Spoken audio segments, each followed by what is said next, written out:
विवेक, सवाल मैं अतुल लॉन्डे से पूछ रहा था, सवाल आपसे पूछना चाहिए। 200 करोड़ की संपत्ति अर्जित कर ली गैर कानूनी तरीके से, कालाबाजारी से अशोक चौधरी ने, तो अदालत क्यों नहीं जाते, केस क्यों नहीं दर्ज कराते? ये मानहानि क्यों खेल रहे हैं?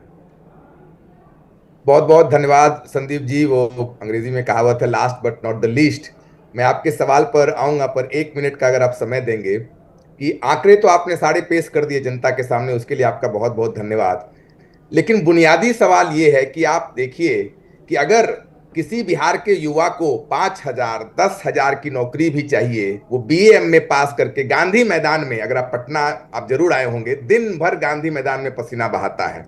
और लोकतंत्र में जिनको बिहार का राजा बनना है, चाहे वो पक्ष हो या विपक्ष हो, दोनों तरफ संदीप जी भ्रष्टाचारी, चोर, नरसंहार के आरोपी बैठे हुए हैं।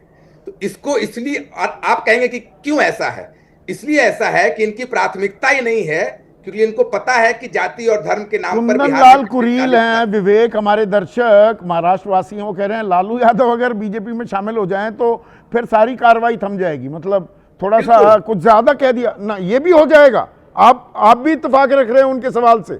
मैं बिल्कुल अगर अभी अगर नीतीश जी हाथ बढ़ा दें तो तेजस्वी जी सबसे साफ हो जाएंगे, और नीतीश जी महापुरुष हो जाएंगे, और बिहार स्कॉटलैंड और नॉर्वे हो जाएगा संदीप जी।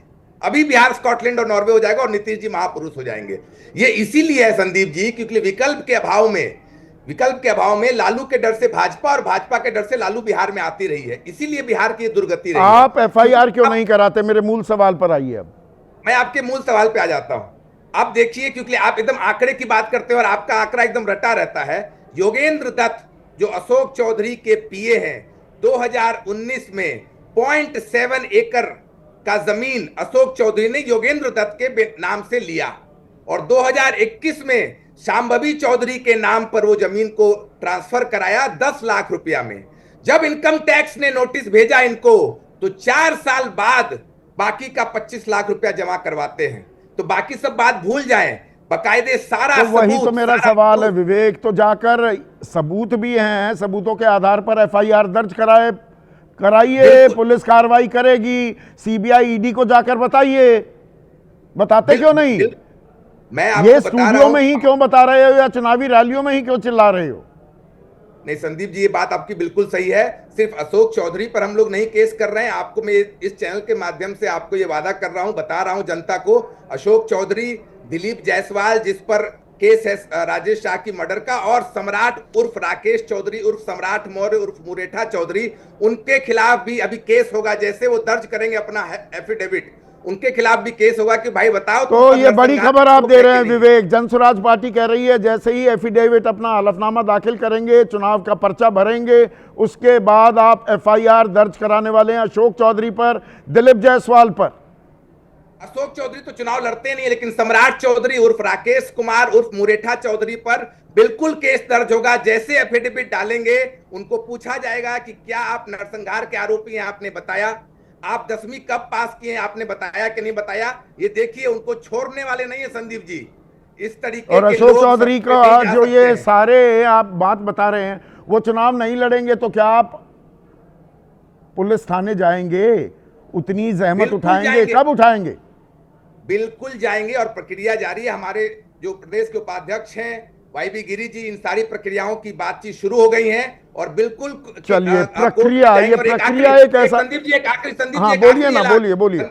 एक आखिरी ऐलान, और अगर आपको बता रहा हूं कि 14 नवंबर जो तारीख है वो कोइंसिडेंस नहीं है, ये stars have aligned for children of Bihar. 14 नवंबर को इस बार बिहार के लोग अपने बच्चों के लिए वोट करेंगे, और जनता की सरकार आएगी, और विद इन अ मंथ 100 भ्रष्टाचारी, जो टॉप 100 भ्रष्टाचारी बिहार के नेता हैं, उनको अपना गद्दी छोड़ना पड़ेगा। वो जेल में जाएंगे। ठीक है, वो आपने वो दे दिया, आपने वोटर को और संभावित वोटर को आपने संदेश दे दिया, पर प्रक्रिया की बात हो रही थी। ये कैसी प्रक्रिया है, और चुनाव से पहले इतनी तेजी क्यों आ जाती है इस प्रक्रिया में भ्रष्टाचार को लेकर? कैसे देखते हैं आप? तेजस्वी कह रहे हैं ये चुनाव के चलते हम पर दबाव बना रहे हैं, बीजेपी कह रही है भ्रष्टाचारी हो तो भाई कार्रवाई होगी। देखिए, आपने अपने संबोधन में सारी बातें पहले साफ कर दी हैं कि भ्रष्टाचार, अगर वाकई ईमानदारी से भ्रष्टाचार के खिलाफ कोई मुहिम सरकार चलाए तो पूरा देश उसका स्वागत करेगा। लेकिन वही है कि तुम्हारी कमीज से मेरी कमीज साफ, कि हमारे साथ आप आ जाओ तो सारे गुना माफ। तो ये जो पिक एंड चूज वाला मामला है, ये विपक्ष को मौका देता है सरकार के इरादों पर सवाल खड़ा करने का। अभी त्यागी जी बैठे हुए हैं। अब त्यागी जी ने कहा कि 1996 में एक मुकदमा दर्ज किया था कांग्रेस सरकार के जमाने में, देवगौड़ा की सरकार ने, हाईकोर्ट, पटना हाईकोर्ट के आदेश पर दर्ज हुआ था मुकदमा, नंबर 1। दूसरी बात, नीरज कुमार जी ने वो सारे आरोप लगाए थे सम्राट चौधरी पर जो प्रशांत किशोर लगा रहे हैं। पुराना वीडियो है। नीरज कुमार जी तो जनता दल यू के वरिष्ठ नेता हैं। हाँ। तो उसके बाद जनता दल यू ने क्या कार्रवाई किया? कोर्ट में गए थे जनता दल वाले? नहीं, केसी त्यागी तो बोले कि अदालत सजा वही सुना बात देगी पूछे, तो हम हटा देंगे। नहीं तो क्या नीरज जी कोर्ट में गए थे हाँ। उस समय, या जनता दल यू गया था कोर्ट में? तेरा भ्रष्टाचार मेरा भ्रष्टाचार, ये वाला खेल हो रहा है। बिल्कुल। ये भ्रष्टाचारी हैं, हम संस्कारी हैं। भ्रष्टाचार से बेदाग कोई नहीं है, लेकिन सवाल ये है कि तेरा भ्रष्टाचार मेरा भ्रष्टाचार। अभी वो महेश वर्मा कह रहे थे कि राहुल गांधी ने झूठ बोला। अरे भाई, बोफोर्स में तो फिर बीजेपी और विपक्ष के सारे नेताओं ने झूठ बोला था। बोफोर्स साबित हुआ क्या कोर्ट में? हाँ। आज तक साबित हुआ? 2G के साबित हुआ कोर्ट में? कौन सा साबित हुआ? तो 2G, 3G, 4G, 5G कोई नहीं साबित, जीजा जी कोई साबित नहीं साबित हुआ। नहीं हुआ। तो सब पे झूठ बोला गया, इसका मतलब हाँ। अगर राफेल पे राहुल गांधी ने झूठ बोला, हाँ। तो बाकी भी तो कोर्ट से खारिज हुए हैं। हाँ। तो उसमें भी झूठ बोला उन नेताओं ने जिन्होंने राजीव गांधी पर और सब पर चोट लगा, आरोप लगाया। पर इसके ये अब एक सवाल है कि ऐसा लगता है तेजस्वी को अजित पवार बनाना चाहती है कांग्रेस, वो अजित पवार वगैरह वाला खेल तो यहाँ पर नहीं है। पर बिहार की राजनीति पर, इस चुनाव पर, इस डेवलपमेंट का क्या असर देखते हैं आप? देखिए, भ्रष्टाचार को लेकर कोई छिपी बात तो है नहीं। लालू जी तो सजा याफ्ता हैं। तो भ्रष्टाचार के मुद्दे पर जिनको आरजेडी से नाराजगी है, वो तो आरजेडी से पहले से ही नाराज हैं, और जो आरजेडी के साथ हैं वो साथ हैं। भाई, जयललिता भ्रष्टाचार तो यहाँ एक और दर्शक हैं, लखनऊ वासी हैं, मुकेश कह रहे हैं जनता समझ गई है कि ये चुनावी हथकंडा है, कहीं झारखंड की तरह उल्टा ना पड़ जाए। देखिए, झारखंड की तरह उल्टा पड़ सकता है, नहीं पड़ सकता है। झारखंड में एक बहुत बड़ा योगदान वो मैया योजना का भी था। हाँ। जो महिलाओं को उन्होंने पूरा वो दिया।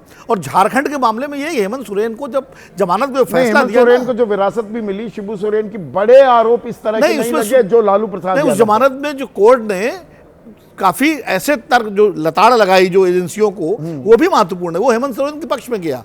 अभी फैसला नहीं हुआ है, सही बात, जमानत पर है, लेकिन जमानत के आदेश में जो कोर्ट ने जो सख्ती भाषा का इस्तेमाल किया एजेंसियों को लेकर के, वो हेमंत सोरेन के लिए नहीं। पर इस भ्रष्टाचार के खेल में देखिए, ऑब्वियस टारगेट लालू परिवार है, और ये आरोप तो लगाते रहे हैं बीजेपी वाले, एनडीए वाले बहुत सालों से।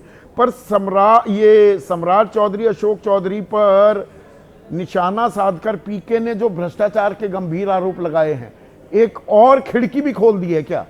बहुत बड़ी खिड़की खोली है। मुझे तो वो नीतीश कुमार जी का बयान याद है जब वो 2017 में महागठबंधन से अलग हुए थे, और उस वक्त तेजस्वी पर आरोप लगे थे कि भाई भ्रष्टाचार के आरोप है। उन्होंने कहा कि इसी आरोप के कारण मैं छोड़ रहा हूं। हाँ। मैं इनके साथ नहीं चल सकता। हाँ। अब सम्राट चौधरी के साथ तो साथ भी डैश शेयर कर रहे हैं। हाँ। नीतीश जी, अशोक चौधरी तो उनके बिल्कुल उनकी आंखों के तारे हैं। हाँ। फिर तो अगर आरोप पे ही छोड़ना है तो आरोप पे फिर उनको भी छोड़िए। तो ये धुरी बनेगा आने वाले दिनों के लिए, कुछ दिनों के लिए धुरी बनेगा, हम चर्चा करेंगे 2-4 दिन, या ये 6 नवंबर और 11 नवंबर तक भी खिंच सकता है? नहीं, ये चर्चा में तो रहेगा, मुद्दा रहेगा, और विपक्ष भी उठाएगा, और सत्ता क्योंकि पक्ष 10 तारीख को फिर अगले आरोप तय होने की भी तारीख है। 10 की तारीख है वो। हाँ। अगले आरोप के 11 को चुनाव है। हाँ। 11 को दूसरा चुनाव है। बिल्कुल तो है। ये मुद्दा तो सत्ता पक्ष तेजस्वी के खिलाफ उठाएगा, आरजेडी के खिलाफ उठाएगा, और एक तलवार लटक गई है, वो तलवार लटकी है, और विपक्ष ये सारे मुद्दे उठाएगा जो तो चुनाव और दिलचस्प हो गया है। भ्रष्टाचार पर ये आर पार है, भ्रष्टाचार धुरी बनेगी, तेरा भ्रष्टाचार मेरा भ्रष्टाचार। बिहार की जनता और देश की जनता इसे किस तरह से देखेगी? वॉशिंग मशीन भी लगी हुई है क्या? क्या दबाव की राजनीति हो रही है? या जहां भ्रष्टाचार है, भ्रष्टाचार के लिए कोई शिष्टाचार की जरूरत नहीं, सीधा जेल भेजना चाहिए क्या? इस बारे में जरा सोचिए। आज इतना ही।